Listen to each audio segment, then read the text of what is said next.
So I've been wanting to make this video for quite a while, honestly. As some of you may or may not know, I used to sell cars for I think about a little over 6 years. I was good at it. I became number one in different areas. So I know a thing about financing vehicles and negotiating on vehicles, which I'll make a video for a different day. But I want you to know why you should never finance a car. Now, there's a caveat. Obviously, there's going to be a bunch of people who may need to be able to finance a vehicle at some point if you're really in a tight situation. So subscribe. That way you can know when I post a video on how to be able to negotiate when you do buy a vehicle. But for now, here are 5 reasons why people finance vehicles and why I think it's a bad thing all around. I'm also going to touch base on why you shouldn't finance a vehicle. So here are 5 reasons why people finance vehicles and why I think it's bad all around.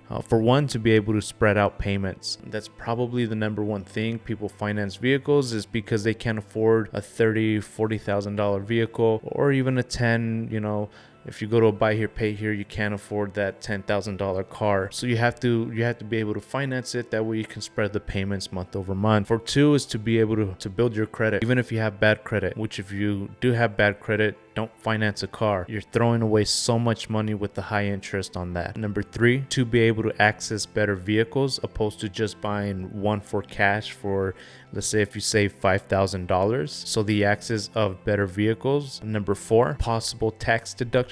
If you own a business, I believe it's section 179, to be able to deduct that cost from your taxes. Again, there are rules to that. There's different things that you need to do to be able to write off a vehicle for a tax deduction, which if you own a business, I'm sure you already know what those things are. I think they are actually changing the rules to that, to where you can't deduct 100% of it. I think it's starting to be only a portion of that. So if you don't know that and you're trying to deduct a vehicle from your taxes, definitely look into that. And last but not least is status, caring what other people think of you. Believe it or not, there's still a bunch of us out here who are buying vehicles because we think it makes us look good, or we want to get the girls, or it's just a nice car and we care what our girlfriends think or what your girlfriend, you know what I mean? Like, I admit that's something that I did in the very beginning when I was 20 years old, and it's probably one of the worst things that I regret.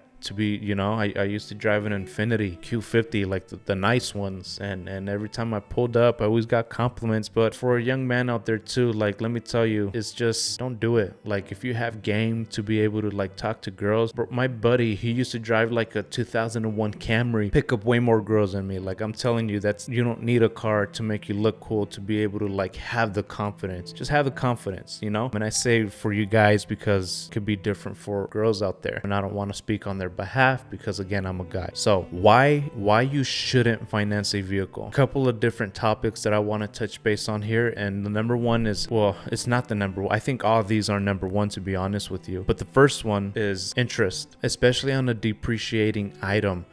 Paying more than what the vehicle is worth at the end, especially with bad credit. Let me go back a little bit, because I don't think you can buy a brand new vehicle anymore for under 20 grand. I remember even Nissan Versas back in the day were still like 16 or 17,000. I don't think that's the case anymore. For a brand new vehicle, I think brand new ones are over 20 grand. Correct me if I'm wrong, but even then, like if you buy a brand new car, then you can get special financing as far as interest help if they have that. But if you buy a used vehicle, you're not getting something for under 5 or 6% with great credit, not in today's age anymore. So with somebody with bad credit, you're gonna hear, hey, look, buy a vehicle, help you build your credit. Don't listen to them. That's not the way that you want to do it. You buy a vehicle with bad credit, you're married to that car for a long time, because all that money that you're gonna be spending on is going straight to interest. Okay, it's not something that you want to do. Do not buy a vehicle, even if it's cheap. Don't buy a vehicle with bad credit. Let's work on your credit here. That way, if you need to finance, if you're a single mom with 4 kids, if you need to finance a vehicle because that's what you need to do, I understand that. Like, that's the reality of things sometimes, but let's try to do it the right way. Let's try to do it to where it benefits you in the long run, to where you're not wasting so much money at the end. So if that's you, I completely understand. It happens, and sometimes we have to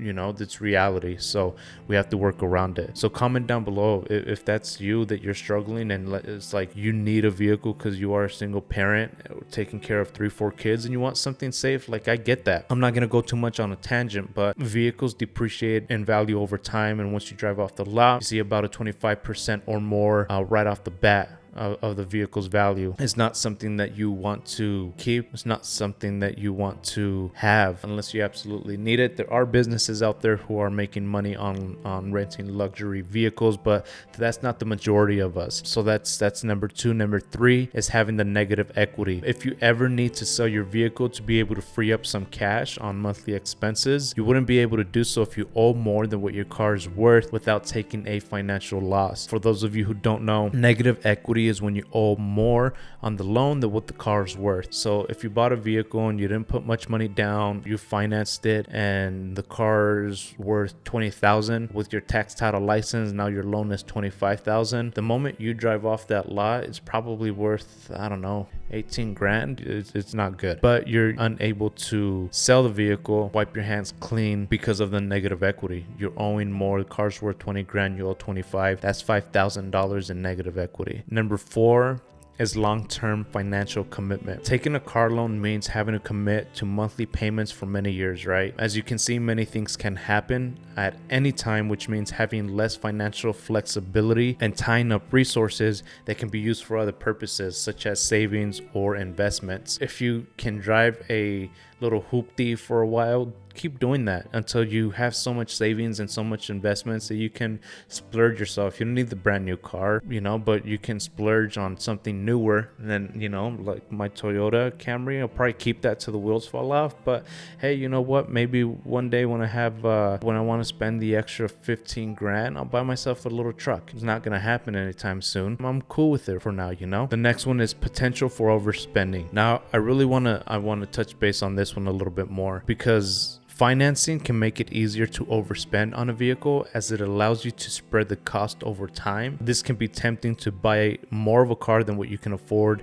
leading to financial strain and potentially impacting your everyday life and different aspects of your well-being, causing you more stress, which obviously none of us want, but can happen when you have the option, especially those of you with great credit, if you have the option to buy something that's a little bit nicer, that's a little bit more, then you're gonna look at the next option that's a little bit nicer, that's a little bit more, and before you know it, your $300 budget, you're walking out of there with a $650 car loan, not including your insurance. It's scary. It's like you need to be able to manage that, and the potential of overspending is not good. So it's just easier when you finance stuff, you overspend because it's easier, because you don't think of it right away. So it's the potential of overspending, one of the reasons why you should never finance a vehicle. So last but not least, something that I want to touch base on, which I think is horrible advice. It was advice that was given to me. Unfortunately, I did follow. I was young. I didn't have many people around me telling me that it was dumb, or I thought I knew it all, so I just made the decision on my own, is do not buy a car to force you to make more money. Let me get closer. Do not buy a car to force you to make more money.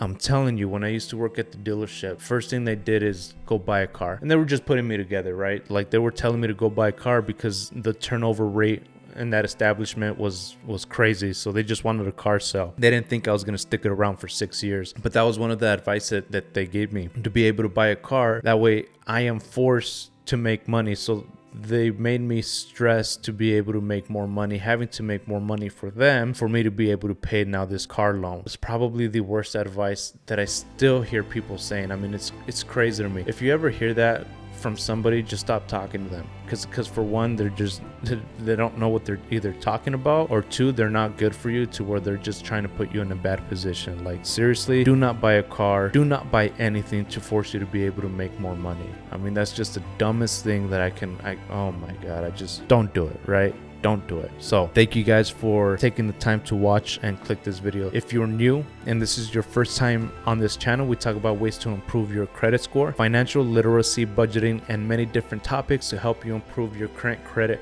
financial habits, all done within about 5 minutes or less. If you find this video helpful, do me a solid favor by subscribing and liking this video and share it with somebody who you may think may be able to benefit from it. Believe it or not, it helps a ton. Comment down below something that you are currently struggling with and I'll make another video just for you. Thank you guys for everything. I hope that I earned your trust to be able to subscribe and like and hit the bell notification when I come out with new videos. If I didn't, comment down below something that I can help you out with and I'll make another video just for you. Again, appreciate you. Love you guys all. Peace.